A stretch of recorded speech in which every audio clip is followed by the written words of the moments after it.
In this video, I will show you how to get free dice in Monopoly Go. So let's jump straight into it. Now, to get free dice in Monopoly Go, there's actually a number of different things you can do to get free dice. Now, one of the things you can do, as you can see I'm here on Monopoly Go, is by completing the events. So if you look at the top, for example, we've got this Mr. M's Oktoberfest, and if I get 425 of these icons, which you can get by landing on the spaces on the board, you can see there's a couple here.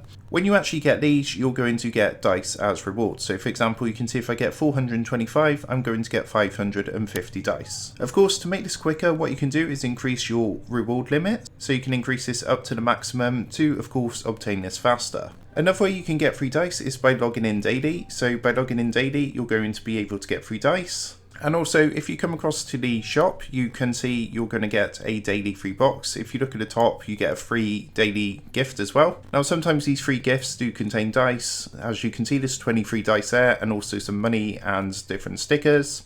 So that's another way you can get free dice in Monopoly Go.